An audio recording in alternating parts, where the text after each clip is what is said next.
This is a sweet little table that belongs to my friend Susan. And if you're familiar with my channel, Susan is the friend whose grandfather clock I painted. Now this is another family treasure. She believes her uncle made it for her mom, and she would like me to restore it. The finish at the top is clearly damaged, so I'm either going to be sanding this or using a chemical stripper. I'm not sure. The overall look that she wants is strictly raw wood. She has sent me some pictures of a couple pieces that she likes, but I'm not really quite sure how I'm going to achieve that. So let's get started.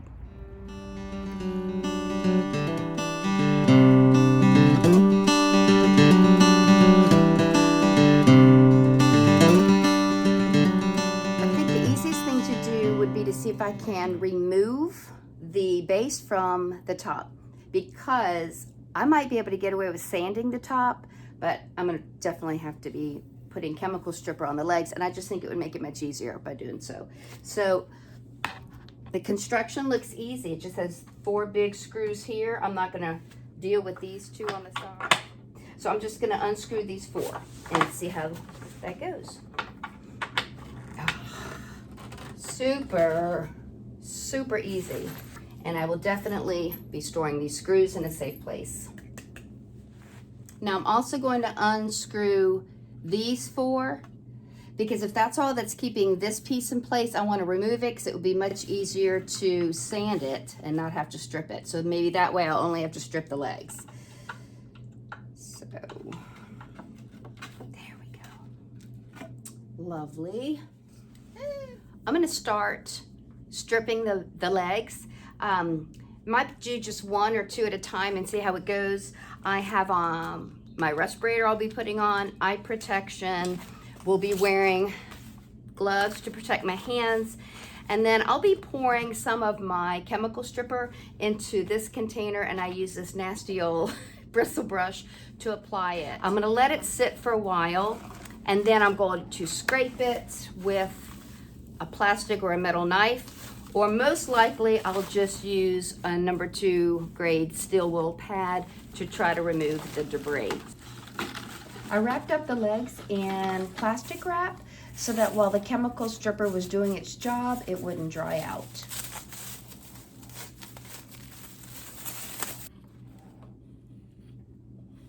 I pulled apart pieces of the number 2 steel wool pad and used that to scrub off the residual gunkiness. I even dipped it into more chemical stripper and scrubbed it up and down the legs to get that finish off. It's 6:30 and the sun's still out, so I brought this outside. I'm going to take some very fine steel wool now and some mineral spirits. I'm going to scrub that on the legs of the table. It will help removing the last bit of sticky gunk that's still on there. It will also deactivate the chemicals in the stripper. A little toothbrush was helpful to get the mineral spirits inside those little teeny tiny crevices. The following weekend, when I could finally get back to the table, I ended up applying the chemical stripper to the 2 flat surfaces as well.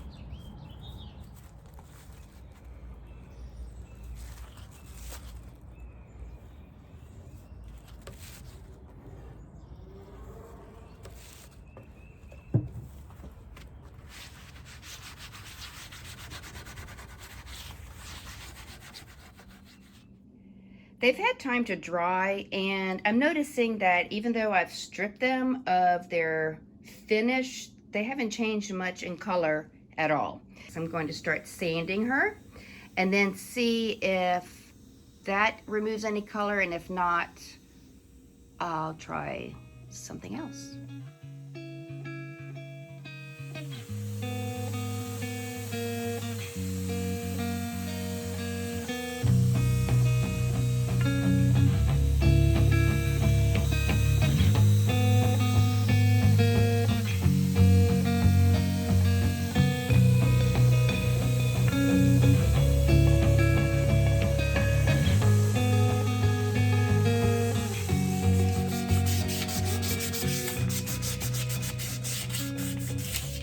Look at the difference in that one leg that I've been working on. So pretty. The most laborious part of the job was hand sanding inside those little crevices. I kept folding bits of sandpaper, I think it was 220, and at some points even flossed it back and forth like that. It was a lot of work. It took a long time, but the end result is absolutely beautiful. Since the rain we were having had finally stopped, I decided to bring the Dewalt outside and do my sanding with the 80 grit there. And once I had removed all that was left of the previous stain, I brought it indoors and continued sanding with my SurfPrep with 150 grit and then ended with 220 grit. I just came home from school and I brought one of the elements of Susan's table to school because I wanted to see if I was going in the right direction. Well, what I did last night, isn't that beautiful, is I put a whitewash on top, or some people refer to it as a paint stain. I took some Dixie Belle Chalk Paint, a mixture of drop cloth, sandbar, and fluff. It's a very light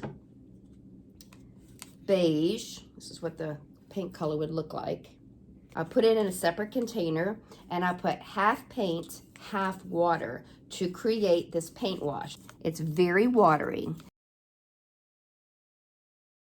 You'll need a mister for water, and then I'm using a shop cloth to wipe off the excess. I'm going to mist the top lightly with water. Then what I'm going to do is paint the top of the table with this liquidy paint, this paint wash, and then I'm going to immediately wipe it off. By putting a paint wash on, it creates a barrier that will preserve the wood tone that I had sanded down to. Otherwise, a top coat on top of it would darken the wood again.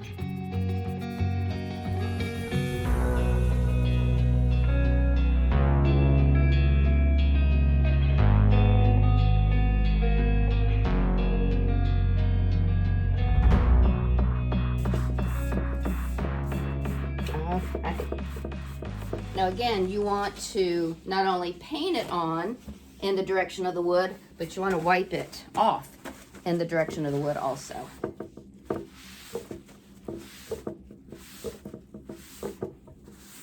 Oop, I'm going in the wrong way then. That's the direction of the wood.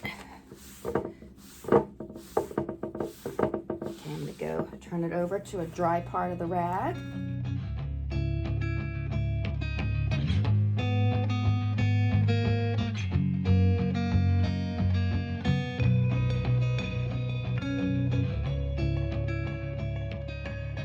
I'm going to do the bottom section of this, of the legs, and then I'll turn it over and finish the rest.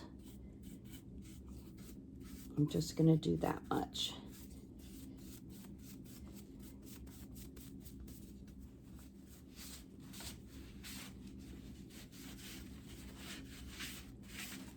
Oh, that's so pretty.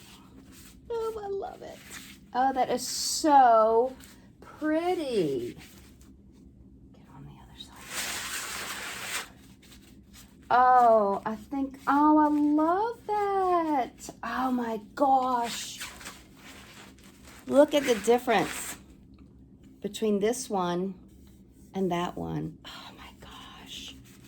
I am in love. All right, let's keep going.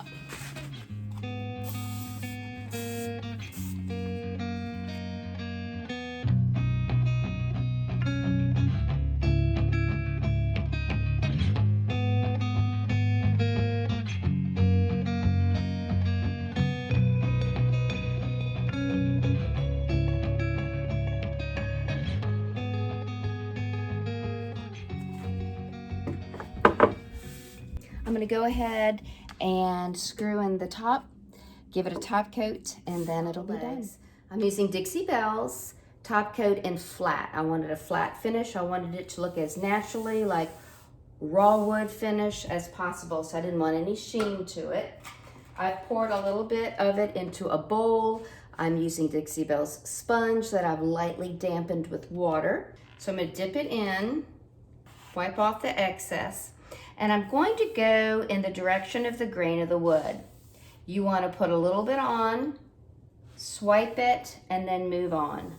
Don't overwork your top coat. When you start to overwork it, then you can cause streakiness because it starts to dry, and then if you start to move it around, it just creates haziness and marks. So I'm going swiftly down the side of it, and then when I'm done, I'll do the edges. Now, I will be putting on 3 coats of this, again on just the top. And if I'm missing any areas right now, I'm not concerned. I'll get at those spots when I put on the 2nd and 3rd coat. Sorry for the shadows, guys, it's late.